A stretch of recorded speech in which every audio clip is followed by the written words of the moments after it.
YouTubers, what's going on? Welcome to the show. It is Wednesday morning, and we are asking you to donate to St. Jude. We've got another week. Our draft-a-thon is 1 week away, so please click that donate button. Last night in our live stream, we raised over $600, so we'd love to do that for just about every show. That would be amazing, and it all goes to St. Jude, so be part of this amazing cause. Also, it's draft season. We've got big-time updates for you, big-time news items, a lot to get to. We're getting started right now on Fantasy Football Today. We have got a lot of running back committees, competitions. Let's try to sort it out today. The Broncos, the Chiefs, the Dolphins, the Rams, and plenty more. Plus, polarizing players. We'll have debates on Trey Lance, Ezekiel Elliott, Travis Etienne. Jamie's taking him in the third round. What about Heath? All right, those are just some of the names we're going to get to. Welcome to Fantasy Football Today on Wednesday, August 24th. 1 week away from our draft-a-thon, which will be from 6 p.m. Eastern until midnight Eastern. CBS Sports HQ for the first 2 hours, youtube.com/fantasyfootballtoday for the last 4 hours. And we've already raised a lot of money for St. Jude. We want more. Good morning, Jamie and Heath. What's up, Heath Cummings? Oh, all kinds of news. We got pup list guys. We've got guys who are not going on the pup list, which is maybe even bigger news. We've got trade possibilities. It's an exciting time of year. Getting cuts today. People are getting cut. And maybe the most exciting news, I did a mock draft last night and did not draft Mark Andrews, Aaron Jones, Brandon Cooks, DJ Moore, Chris Godwin, or David Montgomery. Jamie, good morning to you. Heath, did your kids in the last, I don't know, it's probably the last like 5 years, Adam, your kids are too young, the video games that they liked, watch other people play those video games? What? Yes. And the best thing that happened, I don't remember which one it was, but I criticized that. And they reminded me that when I watch football on Sundays, I'm just watching somebody else play a game.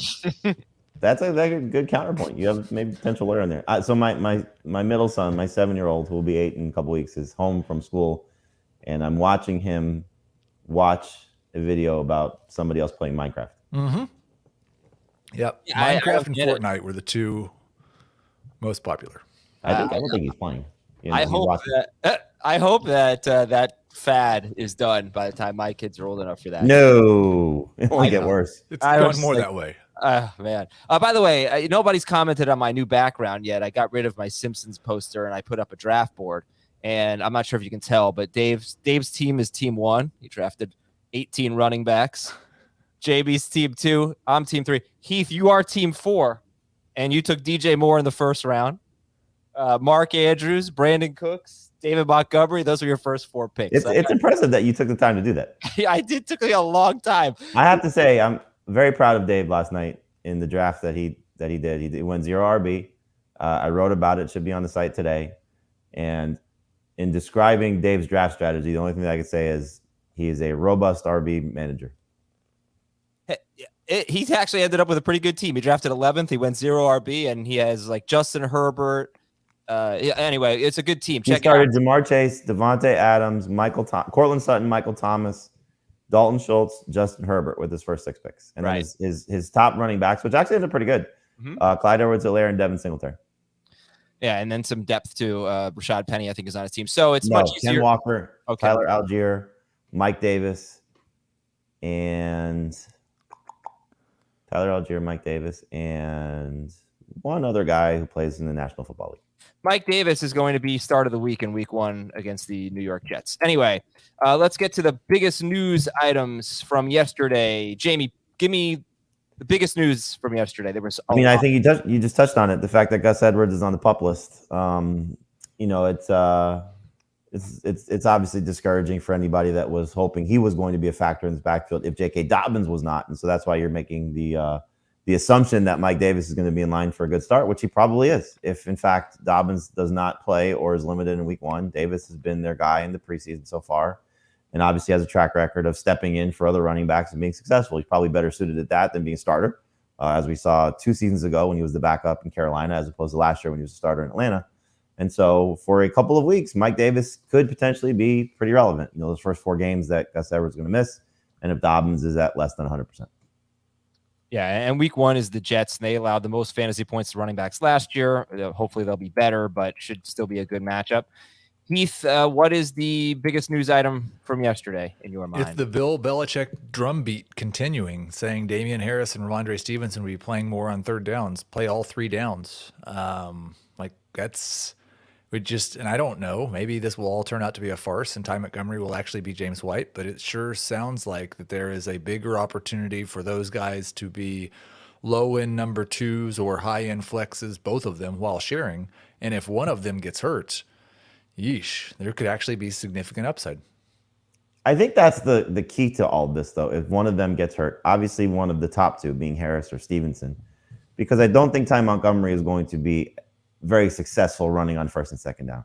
No. But I also think just the bigger picture for all of this is, and I've been a Stevenson guy, is this Pats team could just be completely terrible. Like, I know we've kind of hinted at that. Like, there's nobody that you really want to draft, but clearly you can't avoid some of these guys. But they're struggling in these joint practices with the Raiders once again to run the ball. Like, this could just be awful. Absolutely, absolutely awful. I'm curious, for those of you that like to watch our show on CBS Sports HQ, we have Will Brinson coming on with us today. And I asked Will because Will's he's an experienced fantasy player, and he hasn't really done a lot of drafts with us. Usually he does. So we're doing kind of a little, Will Brinson's the host of the Pick Six podcast. And I said, give me 10 observations or 5 to 10 observations that you're keeping an eye on. And one of them was Pats are terrible. Like, it's setting up to be a very, very strange year in New England, it seems like. Yeah, and ESPN. So basically, the crux of today's show is going to be polarizing players, as I mentioned, but also ESPN had an article about 11 backfield battles, and their beat writers for each team weighed in on them, and that's going to be a big segment. Also, The Athletic had a bunch of news. I wouldn't necessarily call it news. Beat reporter takeaways. Speculation. Fantasy relevant. Yeah, speculation. One of the things from ESPN's article from Mike Reese. Oh, did I say that right? Yep. Okay. Every time I always forget. He said that, just exactly what he'd said. Harris and Stevenson are more likely to stay on the field for third downs this season. And then he said Ty Montgomery could be the 2-minute back. And for those of you who aren't huge football fans, whatever, 2-minute drill is basically the end of the first half or the end of the second half where you're passing, you don't have time to run the ball and you just keep a running back on the field. It's passing downs basically. And that would be Ty Montgomery's role. So we'll see how that one plays out. And are you guys taking Harris or Stevenson? And by the way, that's just speculation. That doesn't mean it's definitely Ty Montgomery's role. But are you taking Harris or Stevenson first at this point? Still Harris, but I mean, it's always been close for me. And, this is the most encouraging thing, to be honest with you, is for Harris. If they're going to use him in any passing situations, he's a winner, because that's usually been when he's off the field. Now, you've heard a lot of Stevenson doing a better job of it, and they're going to share touches, but the thought all along was Harris would not play in passing situations. So if he's on the field in passing situations, it's a big win for him. Yeah, Harris round 8, Stevenson round 9 for me. Okay. All right, and more big news that I actually didn't have in the notes, but someone just pointed it out in the chat, is that Michael Gallup is not on the reserve PUP list. So, Heath, what does that mean to you? It means that the Cowboys are hopeful that he can play in the first month of the season. And that might put a little bit of a damper on Jalen Tolbert, but I still don't think we'll see him week 1, and I don't think we'll probably see him 100% in the first couple of weeks. Gallup, that is. Yeah. And if you're on the PUP list right now, that means you're out at least the first 4 weeks of the season, at least. If you were placed on this, like Sterling Shepard is still on the PUP list, but was not placed on the in-season PUP list. So it's confusing, but yeah.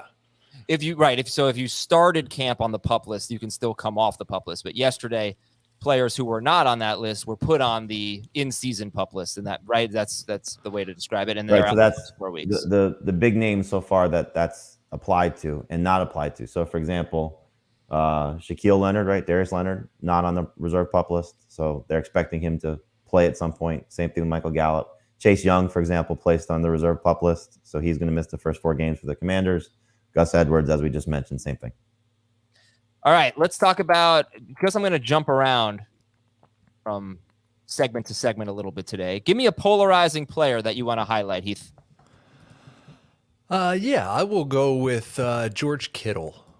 The way I chose polarizing players was looking at their. I think we did a I like big gaps section earlier this offseason, but guys who have the biggest gap in where they've been drafted on NFC in the last week. And George Kittle has been drafted as early as 34th overall, as late as 85th overall.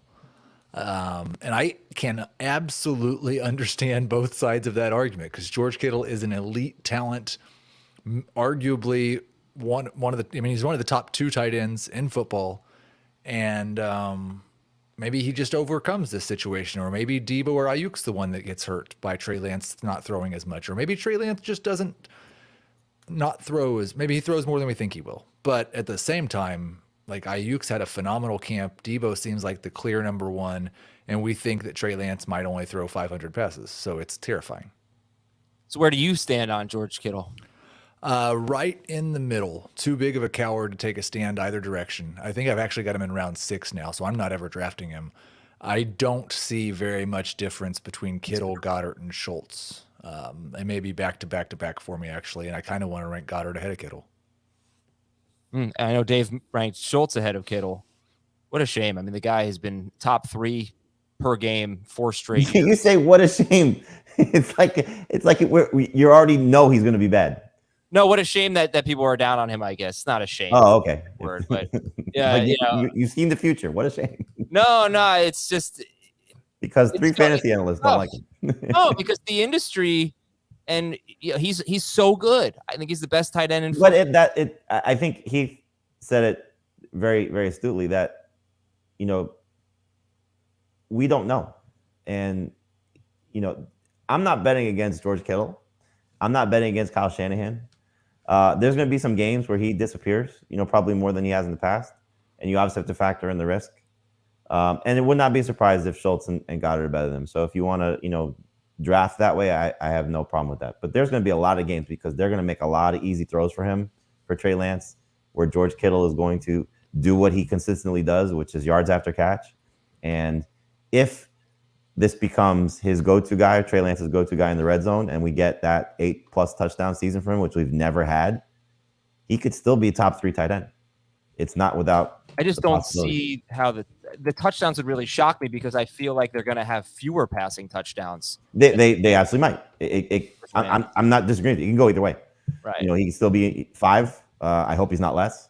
But I also wouldn't be shocked if, knowing how Kyle Shanahan operates and the way that this guy plays, the thing that's a detriment to him, he said it, he's a top 2 tight end. He is the best tight end in football. When you talk about what a tight end traditionally does, he's the best blocking tight end, or at least in the conversation, and he's among the best receiving tight ends. He's not the best receiving tight end. That's obviously been Kelsey, but Pro Football Focus consistently ranks him as the best tight end because of what he does as a blocker. Such a huge asset to the 49ers. But we'll see. I mean, I think he's certainly closer to the Schultz Goddard group than he is closer to the Waller and above group. And over the last week, he's actually been drafted higher than Waller. He's been drafted before Waller on NFC drafts. Yeah, and part of that could be his Waller's missed so much practice time. Yeah. On Fantasy Football Calculator, Kittle is at 4.7 and Waller is at 5.2. Okay, Jamie, give me a polarizing player that you want to talk about. Well, you mentioned one already. I've stopped drafting Travis Etienne in the 3rd round mostly because I pushed a plethora of receivers up. So he's still a 4th round pick for me. But that doesn't take away from the fact that I like him as a breakout candidate. And the ESPN story that you're referring to also mentioned him. There's a more in-depth story by Mike Duraca, who covers the Jaguars for ESPN, does a great job, about how James Robinson is probably going to be eased into action in the beginning of the season, and then they'll kind of just see what happens from there.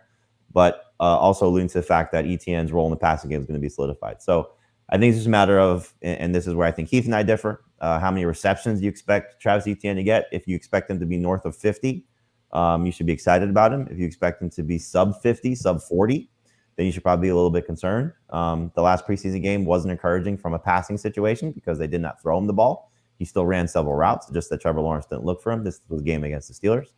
But I'm very encouraged by, I think, and this is something I think that we forget a little bit. That first game, he kind of got critiqued for not running some cases the right ways, not finding the hole, following the way that he was supposed to run. He missed a year of football And so I'm sure there's some instincts that are there, but also some things that are missing. I thought he ran better in the second game against the Steelers. He had 3 carries of his 10 that were over 5 yards. So did a good job of moving the pile on a couple of those and finding the seam and getting through there.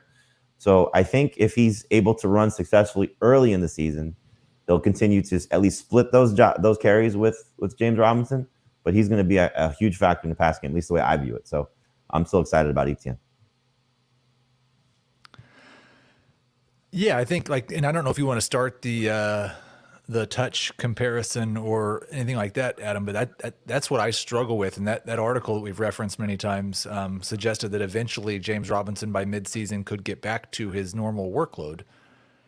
And I just that doesn't make any sense to me. In what regard? If James Robinson's at his normal workload, that's 18 touches a game. Yeah, I don't see that. I don't think, unless Jacksonville is just a much, much better offense than I expect they're going to be, or they're like an Anthony Lynn running back focus type situation, that doesn't leave any room for Etienne to be as good as we think he could be. I've got it projected right now, 180 carries for Etienne, 160 for Robinson, basically.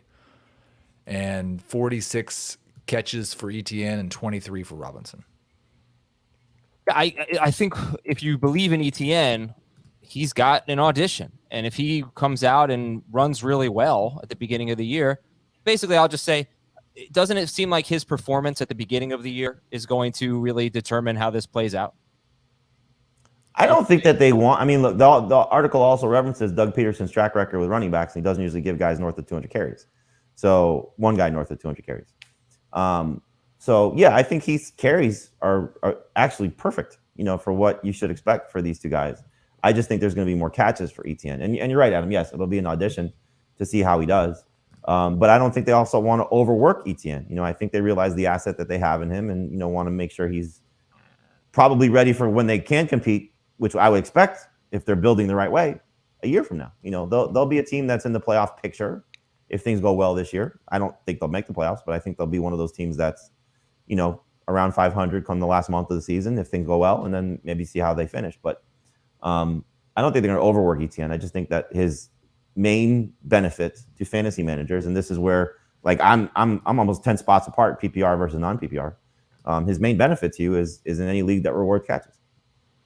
All right, so one more guy I want to talk about before we get into some other news items and all the other stuff we have to talk about today is Ezekiel Elliott. I think he's polarizing because I see it in our chats on YouTube.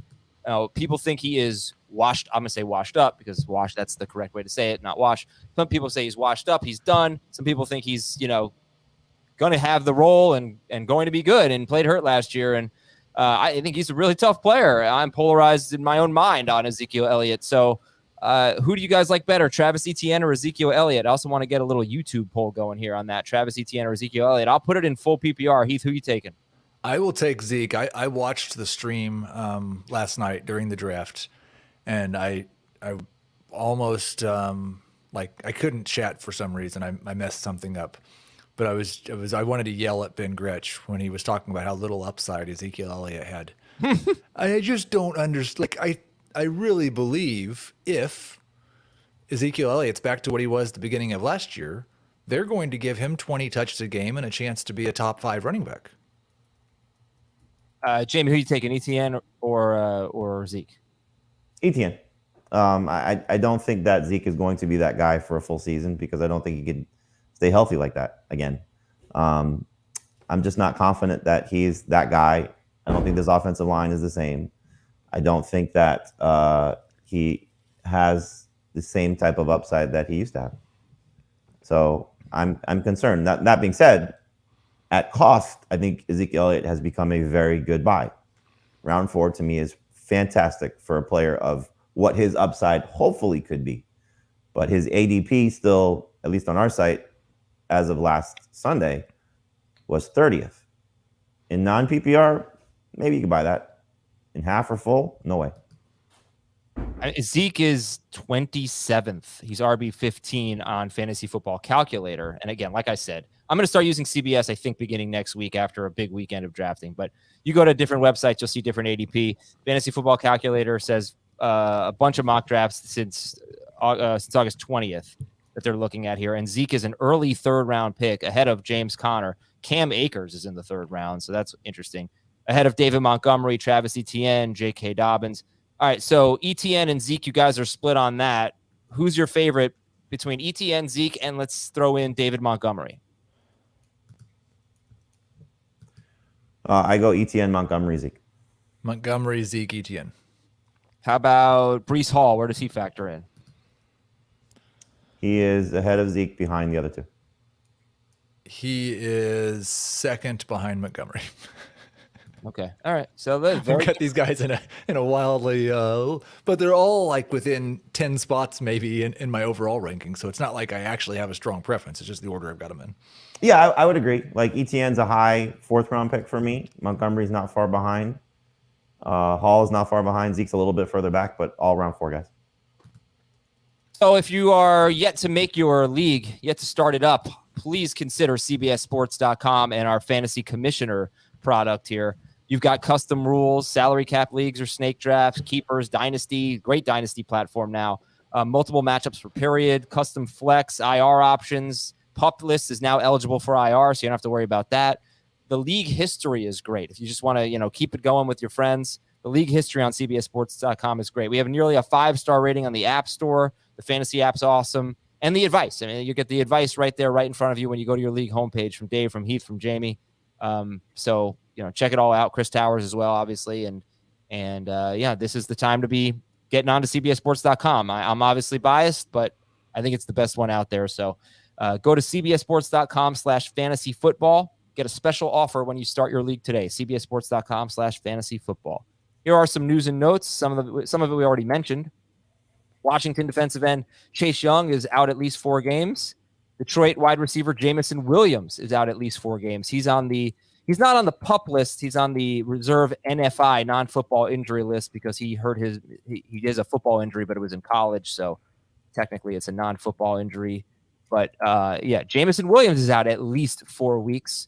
So what does that mean for Mon-Fri St. Brown and TJ Hawkinson, Jamie? It's great. It's great for DJ Chark too. I think you look at all these guys benefit for as long as Jamison will not be there. I don't think you should completely overreact and maybe start overdrafting more so Mon-Fri St. Brown than DJ Chark. Like when Ben took him in the draft last night, I believe it was the 4-5 turn. Yep. First pick in round 5. And he took him ahead, I think, of guys like Rashad Bateman and Marquise Brown, maybe. Don't remember exactly. I'm sorry. He took him pretty early. We haven't seen. He took him a little earlier, and to his defense, he which is a mistake we've made from time to time. I'm not going to call out names, Heath, but I'm not knowing the scoring. He thought it was full PPR as opposed to half PPR, so that changes some things. But know your scoring when you're drafting. So I think he said he would not have maybe taken Mon-Fri St. Brown right there. Okay, and let's see what else. Dameon Pierce could be the lead running back in week 1, according to the Houston Chronicle. I don't think that's a surprise. Elijah Mitchell is on schedule to return for week 1. That's one of the backfields we'll be talking about. Elijah Mitchell is the clear number 1 guy for San Francisco. Josh Palmer in line for an expanded role with more targets, according to NFL insider Jordan Schultz. That's Chargers third-year receiver Josh Palmer in line for more targets. Keith, your reaction to that? Well, and I said, I've really had a hard time processing how that happens. But then I looked at it, and he had 49 targets last year. Jalen Guyton had 48 targets last year. We can just give him Jalen Guyton's targets, and I'd be okay with that. I don't think he's actually going to impact Keenan Allen or Mike Williams or Austin Eckler, and for that reason, I don't think he's probably going to matter without an injury. But he could be a great handcuff wide receiver. Right, and I just want to look at one thing. Is ADOT 10.1, which I don't really know. I think Jacob Gibbs, who really likes Mike Williams, speculated that if Palmer has an increased role, it would affect Keenan Allen more than Mike Williams, but I can't really say that. From what I know, that makes more sense to me, but I don't know. I don't think he's going to play Williams' role. Cincinnati safety. It's also, I think, an impact of just their tight end situation too. Yeah. Jesse Bates back with the team, star safety for the Bengals. He's going to play on the franchise tag. Pittsburgh and Seattle are not naming their starting quarterback yet. For Pittsburgh, that's going to happen after the next preseason game. Pete Carroll did not give a timetable. Michael Thomas's hamstring injury does not sound serious, according to the Athletics' Larry Holder, but it will have to be monitored. Michael Thomas. Gus Edwards on PUP. Ken Walker might not be ready for week 1, which it doesn't seem like he's going to be as of right now, but I don't know. I guess I'm speculating a little bit too much, but it's very possible Ken Walker's not ready for week 1. Week 1 is Denver, which did not have a very good run defense last year, but they signed DJ Jones from San Francisco, who's a very good run defender. Week 2 is San Francisco, who lost DJ Jones, but still should have a good run defense. Juju Smith-Schuster should be ready for week 1. Drake London looks like he could be back for week 1. This one's interesting, Heath. We talk about this a lot. Sterling Shepard and the role he's played in the Giants offense is clearly the favorite target of Daniel Jones, and actually a borderline must start as like a number 3 or 4 receiver, I guess, if you're in a 3 receiver league in full PPR, because he catches like 6 balls a game with Daniel Jones. He consistently. You seem to be raising your eyebrows at borderline must start. But Sterling Shepard coming off the PUP list before week 1. What do you think about that? Man, I hate the Giants wide receivers. Like, just the whole situation. If Sterling Shepard is actually playing week 1, I don't know how you would start anybody. Well, he's coming off an Achilles injury. Do you think, what kind of role do you think he would have? Do you think he'd really impact Kadarius Toney? I would assume he'll be a part-time player early in the year, but if he's 100% at some point, I think he's probably their slot receiver. Okay. It's also, I mean, to put it in context, he's been playing with not exactly great options around him. And if Toney and Robinson are living up to their pedigrees, Daniel Jones is going to lean on those guys too, I would think. A couple more news items real quick.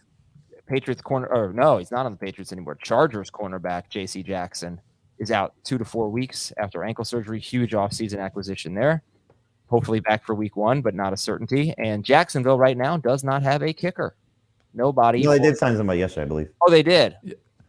Oh, well, beware of Urban Meyer. That's all I have to say. It's coming for you. Now, well, I want to say, because Adam, if you're a commissioner in a league, and I assume in all of your leagues you require people to draft kickers if you have to start a kicker. Of course. The first week of waivers run, somebody drops their kicker and picks up a backup running back to hold until the day before week 1 and then picks up a kicker. Is that okay?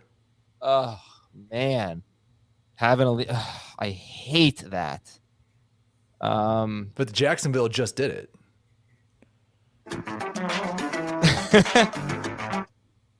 I don't want to talk about that right now. It's going to really take me down a road that I'm just not ready to cross at this point. I do have to take a break here. When we come back, polarizing, but no, because I think it's cheating. I think it's cheating, Heath. Okay, I think like if you have an illegal roster for most of the week and then you finally make your roster legal, I think that's cheating. But it's hard to police, and the websites allow it. I think so.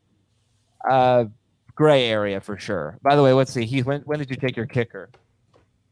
You took Dustin Hopkins in the last round. And Jamie, you took Justin Tucker in our little draft board behind me. I'll take a break. Justin Tucker. When we come back, polarizing players, backfield battles, whole bunch of things to talk about, very fantasy relevant stuff, and we'll be right back on Fantasy Football Today. This is part 1 of polarizing players. We already talked about Etienne, Zeke, and George Kittle. Let's talk about George Kittle's teammate, Trey Lance. Heath said that I was crazy for saying that Trey Lance had more upside than Dak Prescott. But then everyone on Twitter agreed, and now Heath thinks everyone else is crazy too. Heath, Trey Lance is polarizing, I think. Although I think people are pretty high on him. Do you think he's polarizing? Trey Lance's outcomes are polarizing. It's not that I think we all agree about Trey Lance. He has top 5 upside, and he has a lot of risk because he's thrown like 150 passes in the last 3 years. Yeah. I think what's polarizing is maybe when to take him. Do you take him over guys that you might actually have ranked higher just to secure the upside, or how much upside do you think he has? Is that the polarizing part of it? How much upside do you think he has, Heath? Top 5. Amy, how much upside does Trey Lance have? Top 5. Not. Do you think he has QB1 potential? Yes. I mean, but I think it would probably take an injury or two for that to happen. But yes, he clearly has.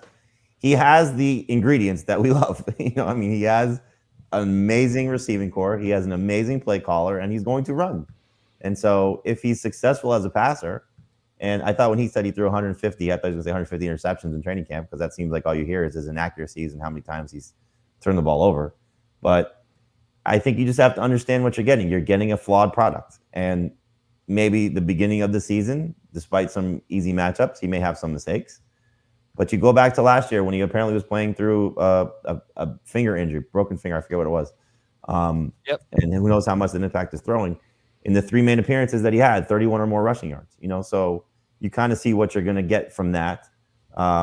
If Ayuk is really doing what Ayuk has been doing in camp by all the reports, and you know what Debo's done, and you know what Kittle's done, with what those guys are capable of producing for him, and then Shanahan's creation, I mean, it's just, it could be a lot of fun. It could be, we've seen these sophomore quarterbacks in these same situations, not playing as a rookie. Mahomes, Lamar Jackson playing limited snaps half or 5 games, whatever it was, his rookie season. And they've just blown up. He's not going to do that, but my God, if he does, I mean, it's the potential is off the charts.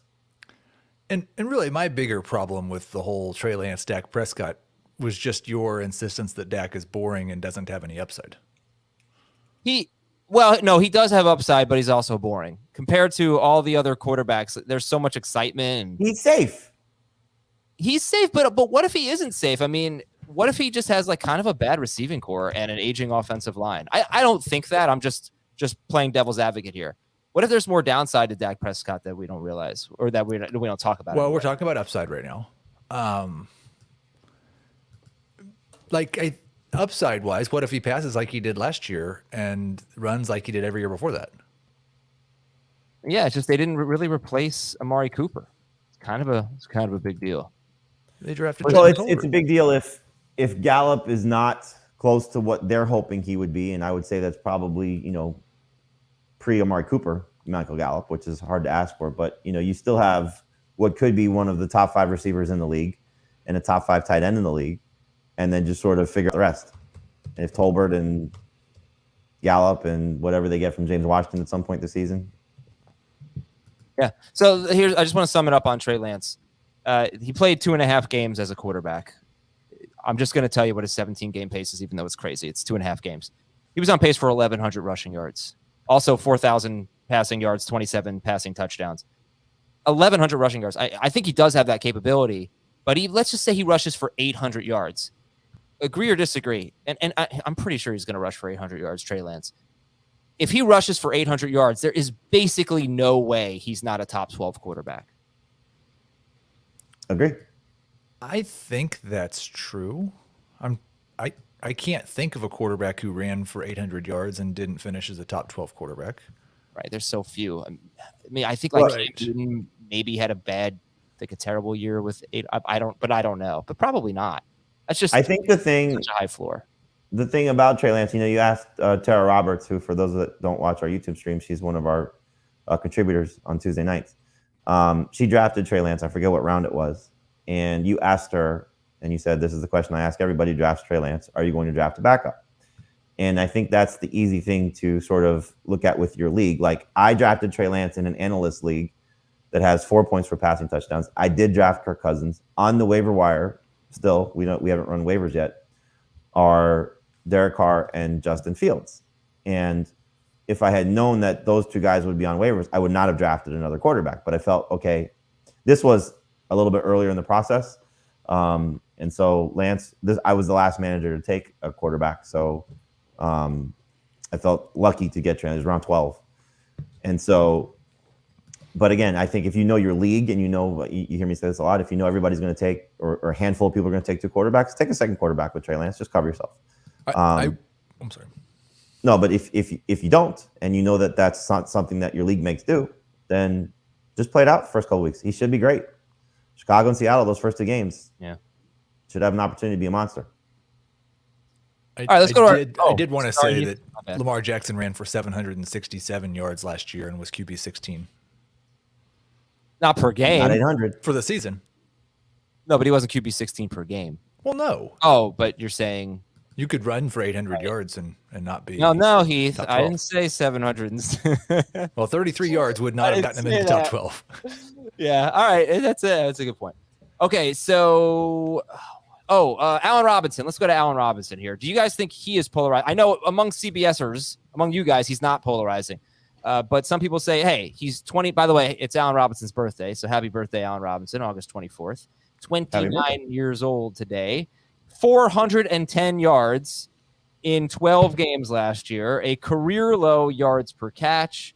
Let's see. A career low yards per target? No, not quite. Some people think he's washed up and done. You guys don't. Do you think Allen Robinson is polarizing? Well, I mean, you mentioned it's mostly, I think, where analysts, I don't think it's just us. I think it's the industry. Analysts love Allen Robinson for his potential bounce back and the offense that he's going through. The Rams car wash should be great for him. Stafford, if healthy, should be great for him. Best quarterback he's ever played with. Sean McVay should be great for him, just in the way that he'll find opportunities to get him open and get him the ball. I struggle. You look at, for those of you watching on YouTube, this group of receivers for me, and this is our consensus rankings, but for me, it's the group of Cortland Sutton, Mike Williams, Brandon Cooks, and Allen Robinson, those four guys. I think they all could be double-digit touchdown guys. I think they all could be huge reception and yardage players as well. Robinson seems to be the one that goes last. And so if you like that group, or no, Cooks probably goes last, but Robinson is not far behind him, or not far in front of him. The upside is amazing to me. So I love Allen Robinson in late round 3, early round 4 in PPR. I think I'm the low guy. I've got him at wide receiver 23. So if someone's polarizing on Allen Robinson, it's me. And the thing I've just hated is it's like I could not find, like, if he's not washed and he didn't quit last year on the Bears, then what's the case? Like, why was Darnell Mooney so much better? Yeah, I don't know that he just wasn't a fit in the offense. That Matt Nagy, but it was the same. It was the same offense that he had. Like, Nagy was criticized for not really changing the offense for Justin Fields early on. I don't know. No, sorry, go ahead. No, finish. No, I don't like to say that guys quit on their team, but it seems like that's like the best. That's the good case for Allen Robinson is that he did. Yeah, I think though if the narrative is that he quit, it's just that he didn't play. I don't think he quit in games. Okay. Well, it is his like, birthday. Hey, my shoulders bother me. I can't go. So I have to ask you, since it's Allen Robinson's birthday, it is also my boss's birthday. Do I text him, or does that feel kind of brown nosy? Of course you text him. You know him for many years. Okay, because I already texted him. All right, it's time. It's also Arian Foster's birthday too. How old do you think Arian Foster is? 33. That's a good guess. I'll go 35. Keith is closer. He's 36. Oh, okay. It's time for a big dump. The athletic fantasy dump here with a bunch of news. So let's rifle through it. Here we go. Ready? Do I have to say the beat reporter? Can I just say the news item? I mean, it'd be respectful to say the beat reporter. All right, fine. Yeah. Dan Duggan, Giants guy, says Saquon Barkley looks very much like the player he was as a rookie in 2018. There has not been a single bad Saquon Barkley story in months. Everything is glowing. How much are you guys buying it? I buy it, but not because of the reports. I mean, I think it's just a matter of 2 years removed now from the ACL. I expect the Giants offense to be better than it is, which is probably a very overly optimistic scenario. But I just think he's going to be, we're talking about, and he said this, if Sterling Shepard's healthy, this receiving core is something you want to maybe avoid early. I don't think they're going to avoid him throwing him the ball. So he could be back to, 80 plus catches again. I've bought it to the top 12 running back degree. I've not bought it to the borderline round 1 pick degree. Okay, what do you have him overall? 20th. And Jamie Barkley? He's around 15. So, okay. Next up, Nick Kosmider, a Broncos guy, says Cortland Sutton should be poised to take a big leap, and there will be no shortage of targets for Sutton. So, Heath, it really does seem like the reports favor Cortland Sutton over Jerry Jeudy. We favor Sutton over Jeudy. What's your read on it? I'm following the reports. I'm favoring Sutton over Jeudy. I may still be behind on him, but I've got him as a round 4 pick at wide receiver 18.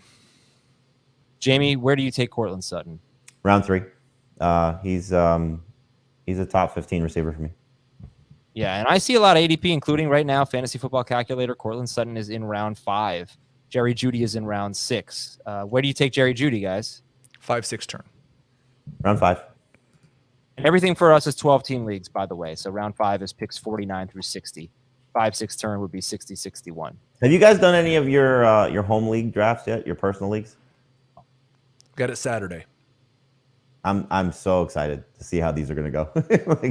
I'm so tired of drafting with you guys. Hey, I can't stand it anymore. So I had to invent my own draft behind me.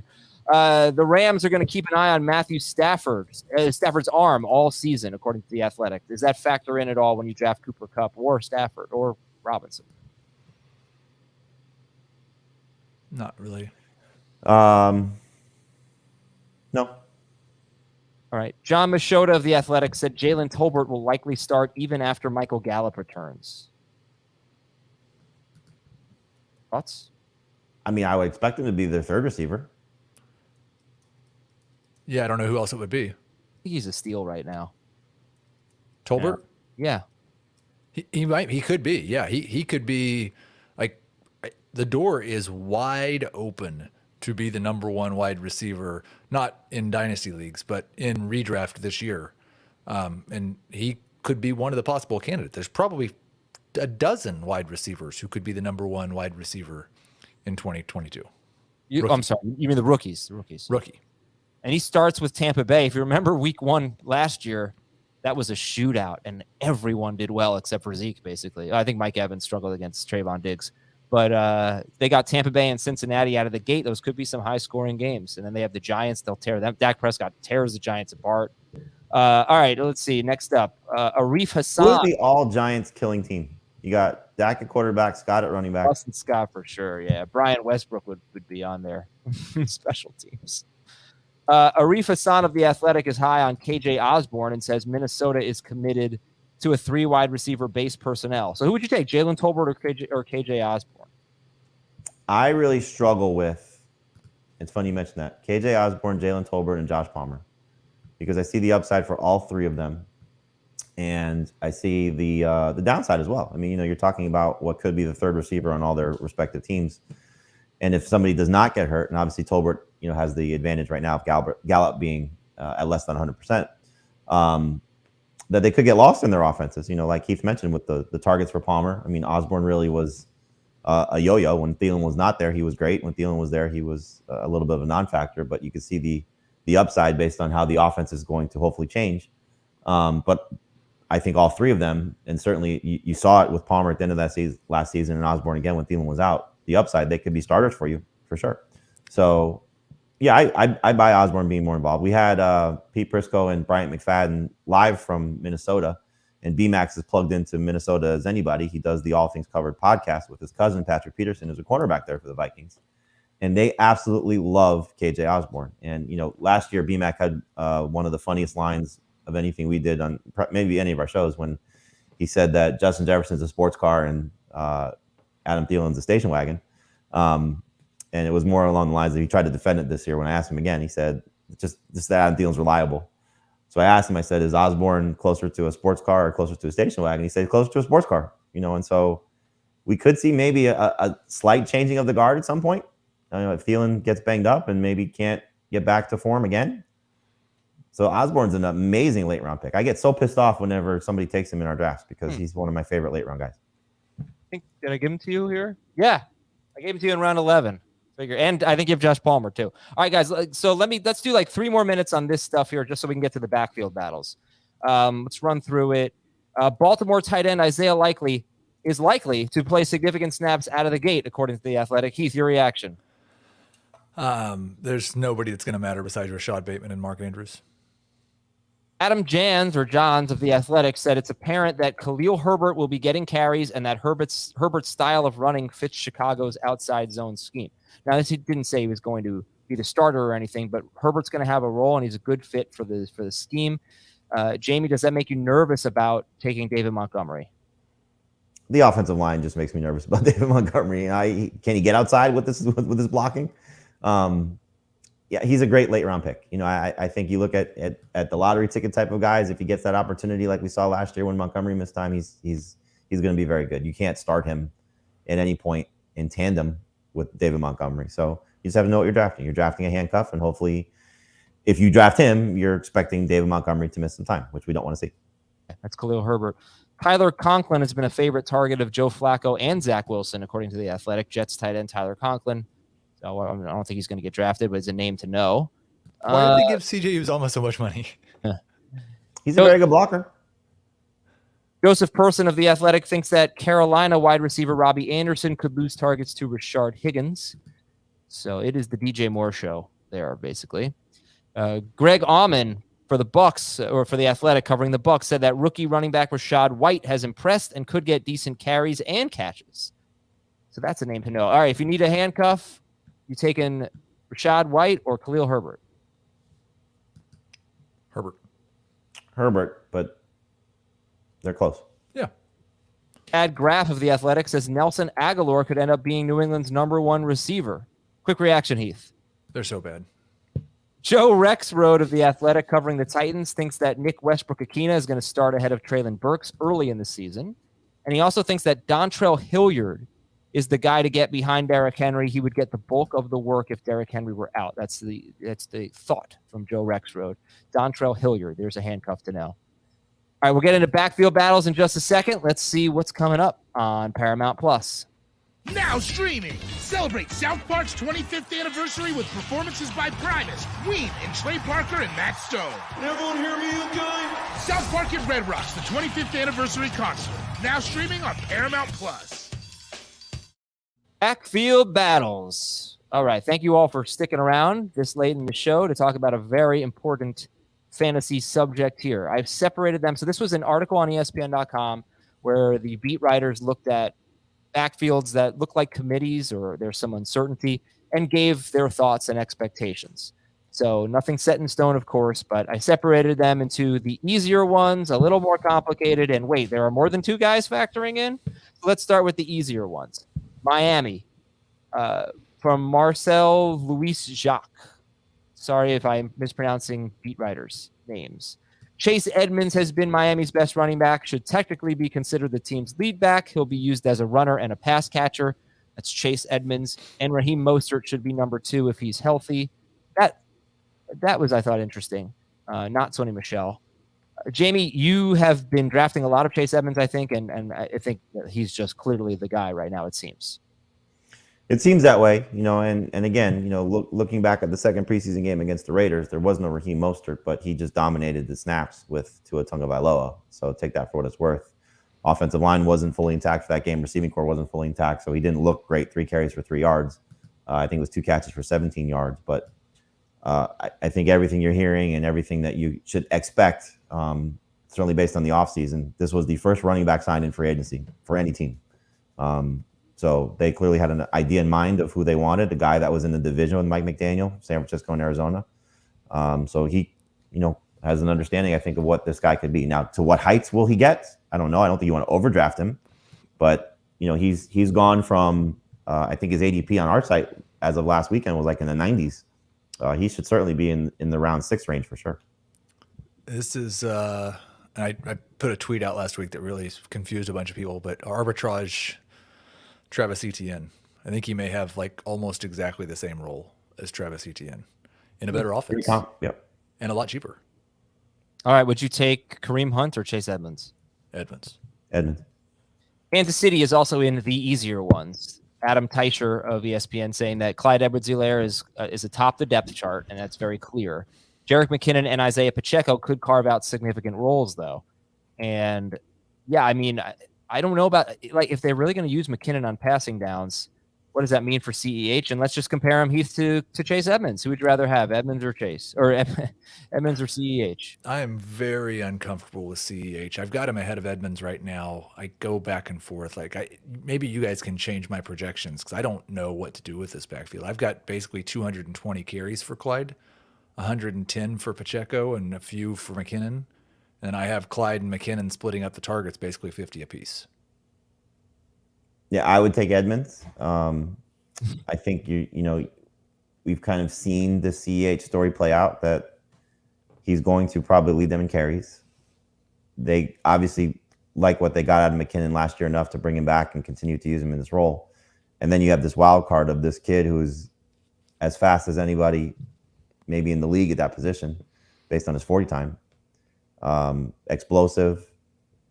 If he continues to carve out a role during the season, it could be really problematic for CEH. So he's in that group of Miles Sanders, Elijah Mitchell, Kareem Hunt, Tony Pollard. He's at the top of that list, but he's in that list.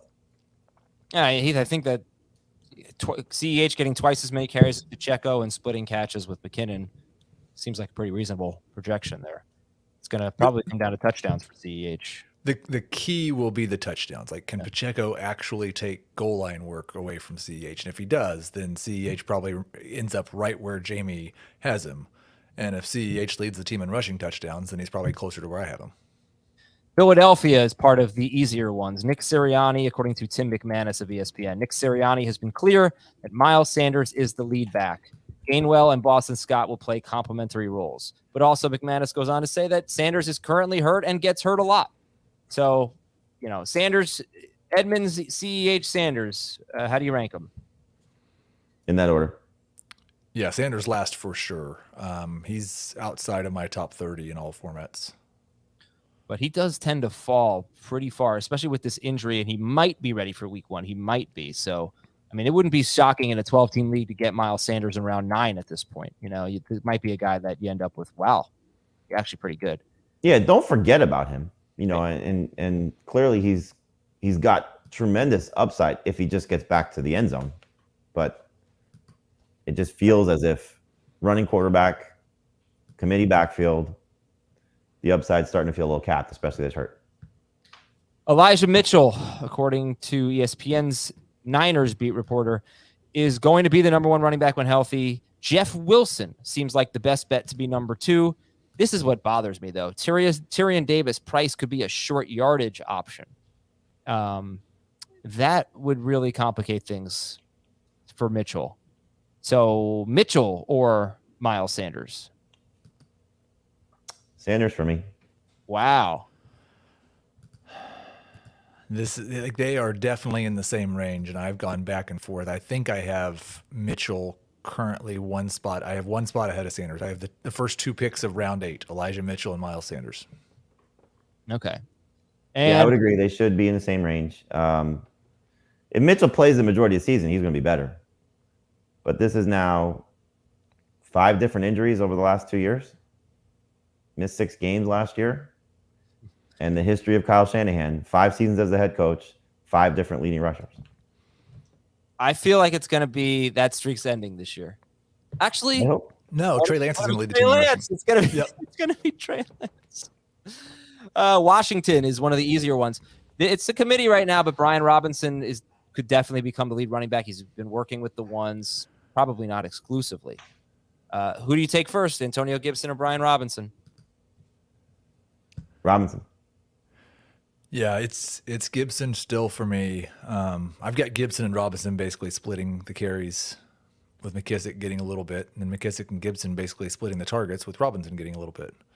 But I don't believe that Gibson's just going to be left out in the cold. If I can go back in time, I would like J.D. McKissick to stay in Buffalo. Yes. And James Cook to go to Arizona. And Brian Robinson to be the lead rusher for Washington, and Antonio Gibson to play on passing downs. And then I would love Antonio Gibson. I'm not sure if I said this on a live stream or on a podcast, but maybe we don't talk about the fact that Antonio Gibson was not a running back in college. He had something like 33 carries. it's possible he's just not a good running back. Well, you've said this for a couple of years now. Yeah, he hasn't been a good running back. He said it after his rookie year that he was still kind of trying to figure it out, trying to learn. Last year, the explosive plays were not really there. I think it's possible that Brian Robinson does just win the job, become the lead guy. Not just possible. I think decent chance here.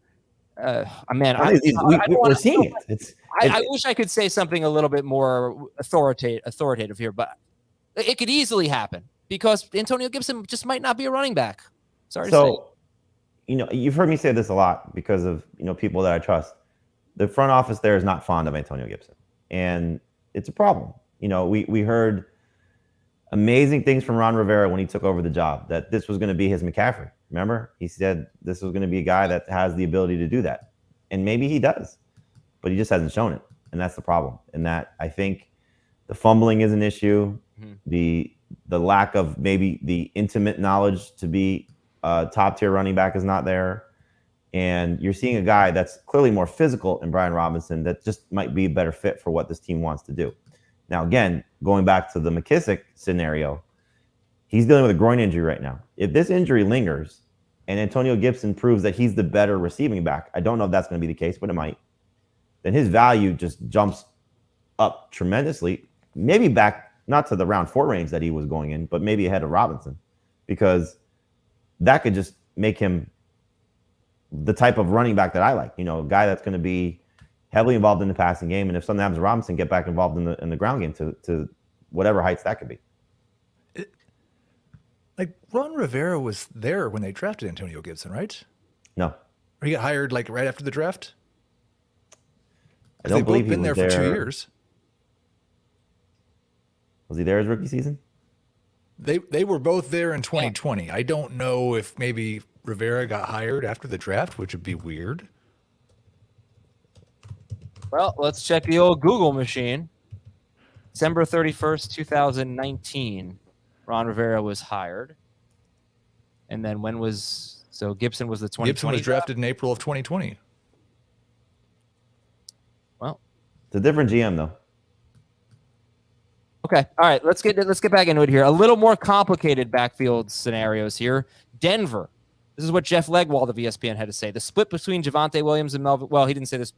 Sorry, this is not a quote. But he basically said that the split is unknown. Williams is going to be busy, no question. And even Gordon knew that as soon as the new coaching staff was hired. This I thought was interesting from Jeff. It's why Gordon looked around in free agency for several weeks before eventually returning to the Broncos. So we heard Gordon's quote about it, that they want Javonte Williams to be the guy. Gordon will be involved and will have some impact in the passing game. I think we've talked about this enough, but how do you guys feel about Javonte Williams at, say, the 2-3 turn? I think we're the low people on Javonte. Mm-hmm. Yes. Oh, for sure. Is He's that where you think? First round in the NFC? Last week of NFC drafts, Javonte Williams has gone 19th. Okay. But still Ninth too running early back, for me. Right? He's the 13th running back on Fantasy Football Calculator at 20th overall. He's going before Aaron Jones. I mean, look, if he hits, we're going to be silly for not having him in at least round 2. He's in round 2 for me in non and half PPR, but in a full PPR, I struggle with it just because of the receivers. The guy that I really have a hard time with right now is between him and Nick Chubb, just because of the potential struggles of that Browns offense for the start of the season. But if Melvin Gordon's anything close to what he was a year ago, then Javonte Williams is going to be very frustrating. I've got Javonte at 210 carries and 64 targets. Melvin at 161 and 52. Rams. Sarah Bishop of ESPN said, I don't think it's a given that Akers will start the season as the Rams' true RB1. And she just basically talked about how the coaches have said it's going to be a committee, and it's probably going to be a committee. Health seems like it's going to be just a huge one here. These two guys are injury prone and both hurt right now, Akers and Henderson. But Akers is really tough. He's probably in the polarizing players list here. 100%. When the heck should we take Cam Akers? I'm fine with him in round 5. Yes, 100%. I've got him just ahead of Clyde and Chase Edmonds. That's my next question. Yeah, Jamie, Chase or Clyde for you? Chase or Cam for you? Edmonds, Akers, Clyde. And then Henderson has got to be considered a very good late round pick, right? Yes. All right. In Jacksonville, this one we already talked about. In Seattle, we'll see what happens with Ken Walker's injury. And then here's the next category. Wait, there are more than 2 guys factoring in? What? Yeah, this seems like Washington maybe should have been in this one. And Washington definitely should not have been in the easy ones. Because we have no idea what's going to happen in Washington. Yeah. Okay, fair. All right, it's true. Damn it. Wait, there are more than 2 guys factoring in, excluding Washington?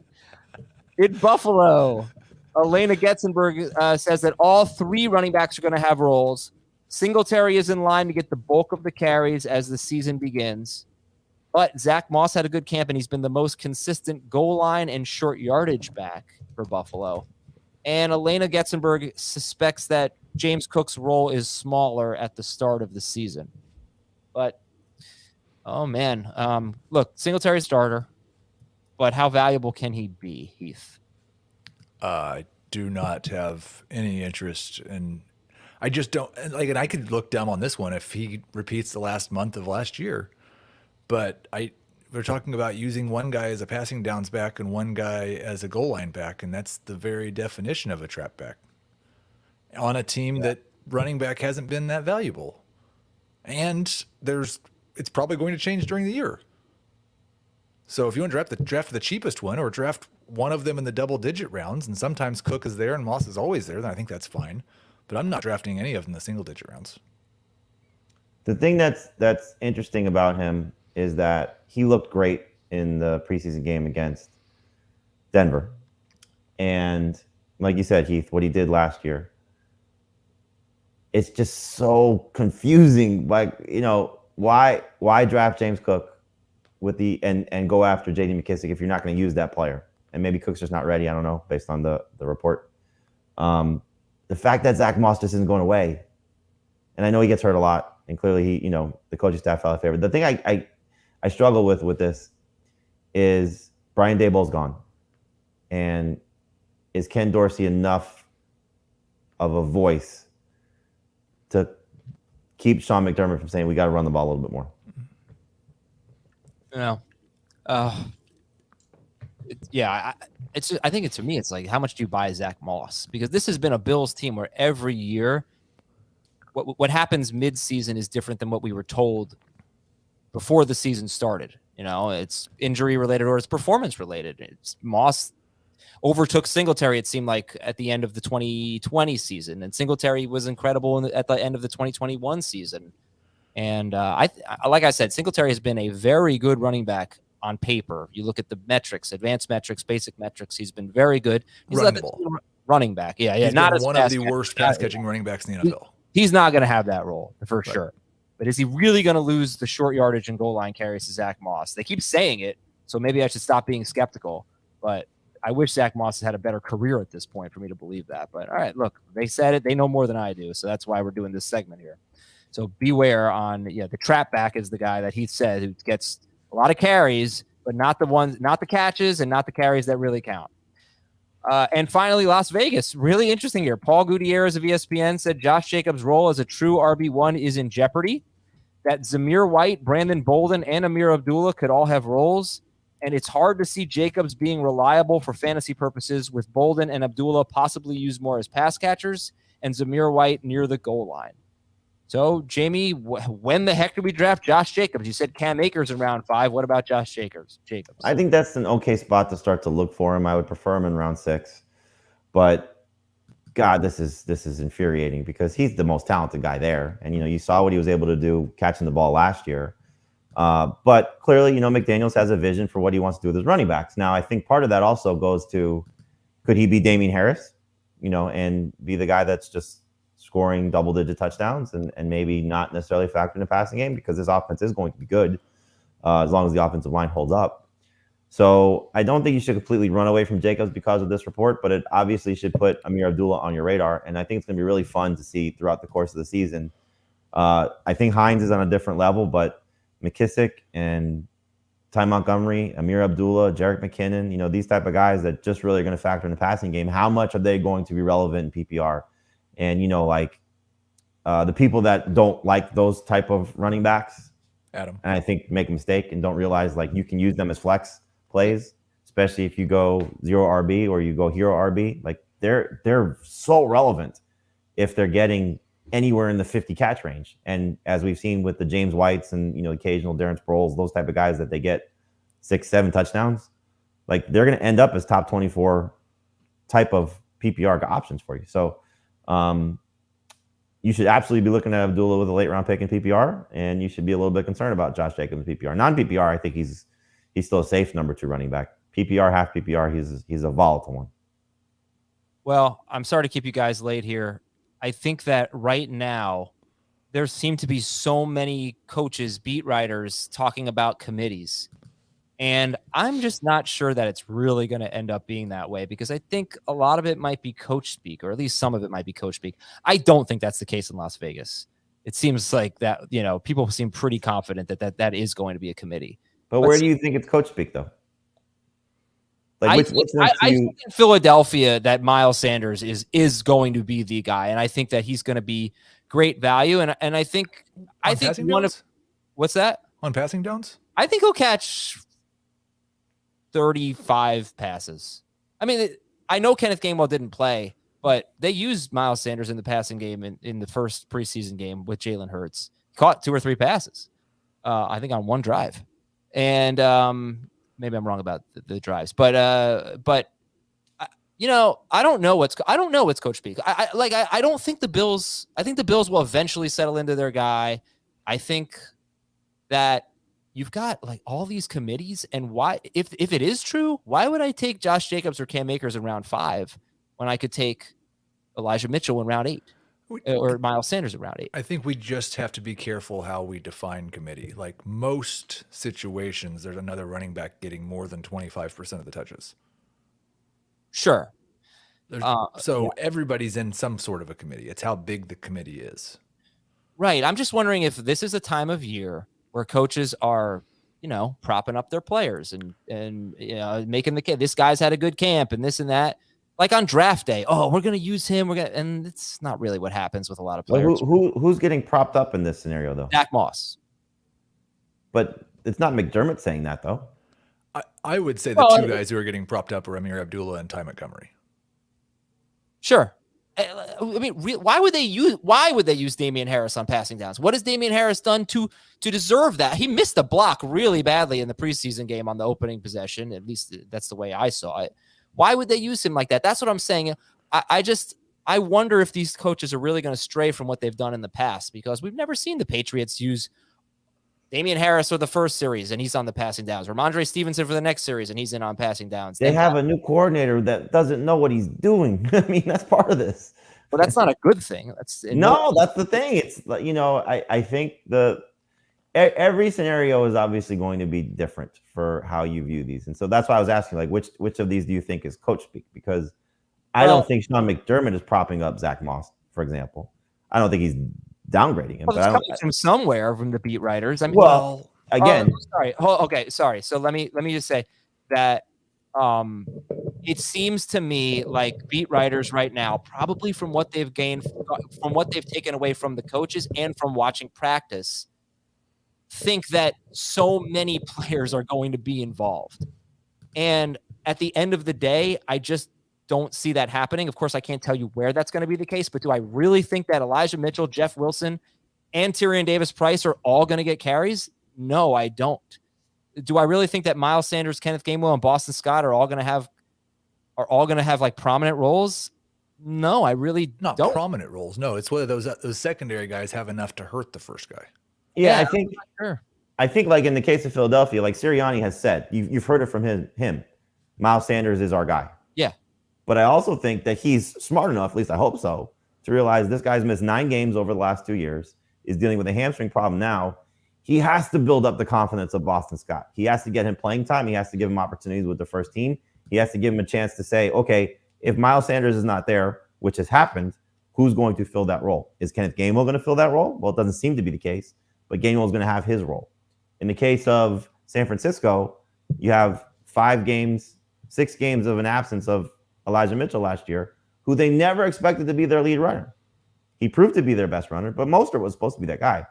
And so they drafted Sermon ahead of him. They spent a 3rd-round pick again on another running back this year. They have to build up these guys, whether it's their confidence through words or confidence through playing time. So, all right, fine. I If don't you're know if asking that's me coach speak per se. specifically, maybe coach speak isn't the right word. If you're asking me specifically where I'm not quite buying that the role is going to be a problem, I think Philadelphia and San Francisco. I think as long as Sanders and Mitchell are healthy, you're going to love where you're drafting them. If you can get them in round 8, I think they're going to return really good value for you. I think they're clearly the best players, and I think they do have some upside, especially Miles Sanders. But so, you know, those would be 2 if you're asking me specifically. But my 2 would be Cam Akers and David Montgomery. Yeah. Okay. All right. Cam Akers, right? Because it's never been the case with Sean McVay. Never has he had a committee really, except maybe 2020 for a bit. The 2020 maybe when he won the Super Bowl. I don't know. What's that? Maybe when he got to the Super Bowl, not when he got in the playoffs, but he got to the Super Bowl. I mean, that last year, you know, they were using Michelle and Henderson when they were healthy. At the end or at the beginning? Middle, right? Before Henderson's injury, Michelle had something like 6 carries a game. So, yeah, it was Henderson. He was a top 15 running back. All right. Sorry, I know you guys have HQ to get to. Apologize for the marathon. I'll let you go. Thanks for watching and listening, everybody. We will talk to you tomorrow on Fantasy Football Today.